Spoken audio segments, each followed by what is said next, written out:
moving on to the elections right now. Listen, new Gallup poll out last month, support for third parties up to 63%. Even among the Democratic Party, over half of the Democratic Party members are open to a third party. Yeah, the corporate media stooges say, well, you know, when you actually look inside the numbers, you name a third party candidate, it's less support. But overall, I'd say it's widespread that Democrats and Republicans are kind of sick of the two parties. You know, to me, you look at Biden's poll numbers right now. I mean, a new NBC News poll, he's losing to Trump among young voters, which is pretty terrifying, even if you don't like Biden. The fact that Donald Trump would have more support, I think it's 46 to 42 among age 18 to 34. I mean, young people held their nose for Biden in 2020, and clearly they're not willing to do it again. And I don't think it's only based on the horrors in the Middle East. I think it's based on a lot of other failed promises. You look at the New York Times poll where Biden's losing out of 5 out of the 6 states, the swing states. I would ask you, you've been attacked, Cornel West, Ralph Nader, we could go down the list as spoilers.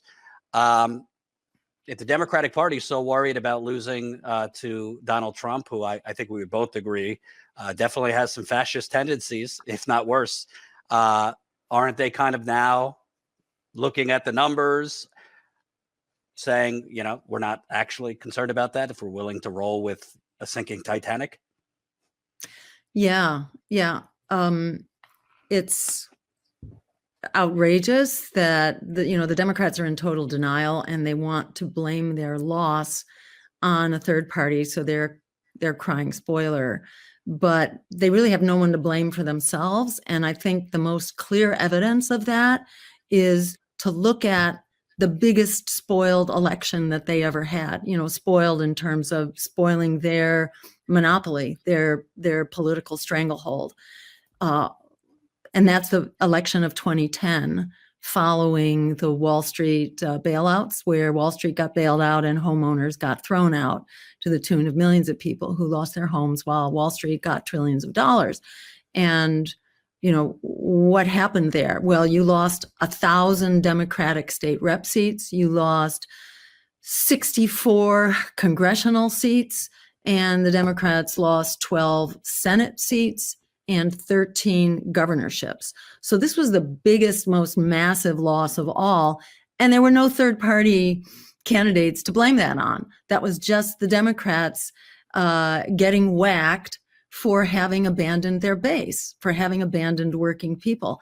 And it's continued to be that way ever since. They continue to serve Wall Street, who's, making out like bandits, while working people are struggling, over 60% paycheck to paycheck, 40% of renters struggling to keep a roof over their heads, who are all paying more than 30% of their income just to stay where they are, with close to 3 million evictions a year, 500,000 people every night on the streets without housing, 1/4 of Americans who do not have adequate food, half of young people who describe themselves as hopeless for the future, in part because of the climate, because of the betrayal of who? The Republicans never pretended they were on their side, but the Democrats did.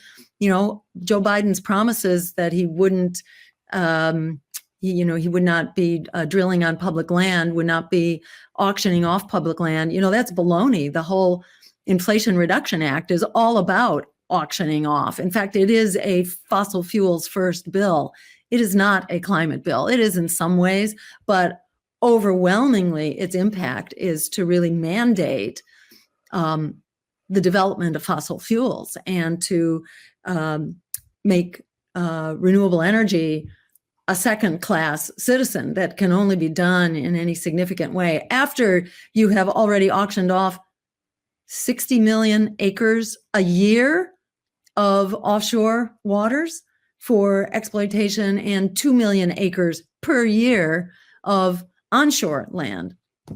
So people are really furious and for good reason. So, the Democrats have no one to blame but themselves, and their effort to use the spoiler thing is just ludicrous. And I think people are kind of sick of it.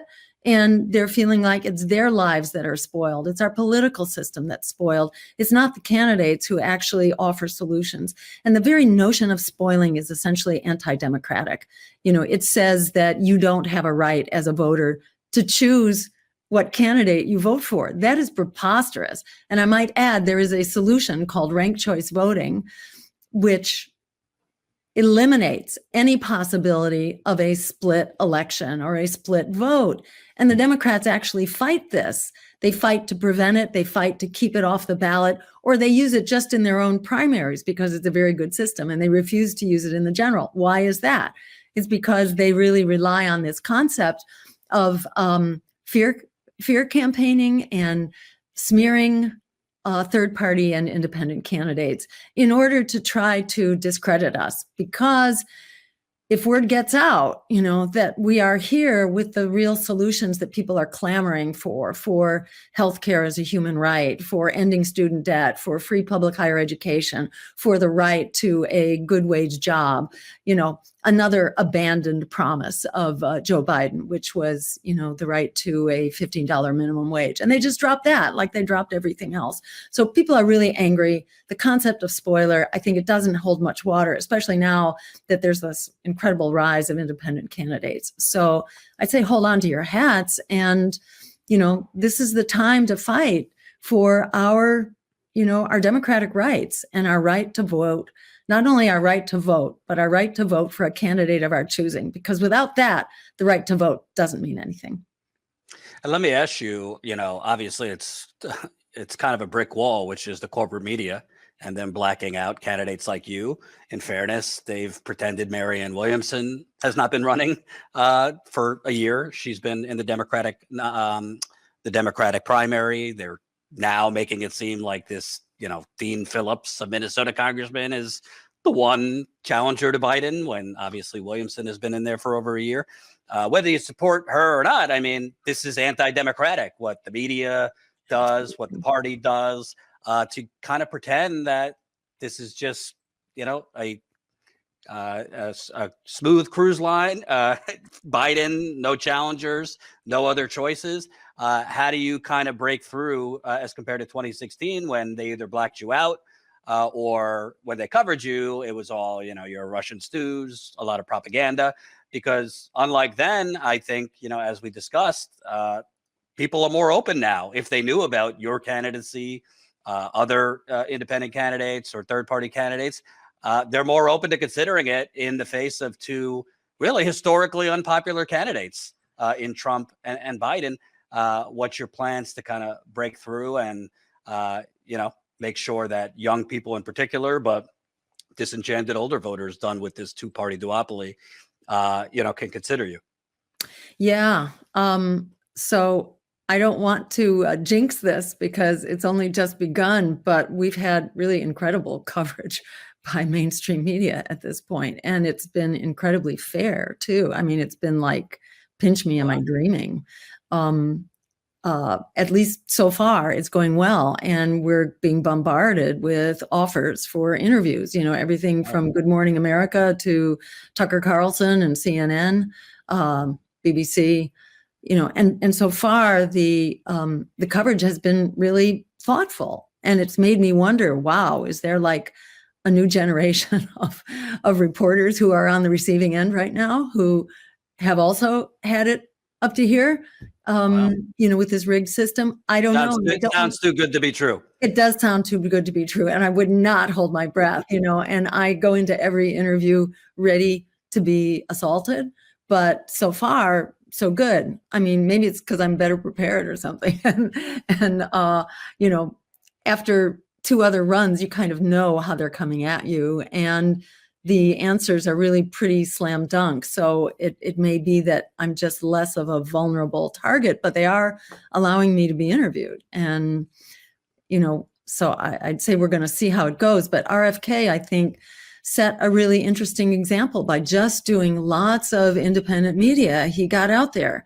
And I think, that's really important to do as well. And, to be talking to real journalists like yourself, this is the name of the game. And, I hope people will support real journalists like this program and, help real journalism educate the American public, because people really want to know. And that's a big difference, that people are really hungry for other choices right now. So we've only just begun. We have a much more experienced staff this time around as well, and we'll have much more of a developed ground game, and we'll be doing more on the ground outreach, which I hope will start soon, and, tour of colleges. And people are screaming, and the war on Gaza is a really powerful jumping off point right now. And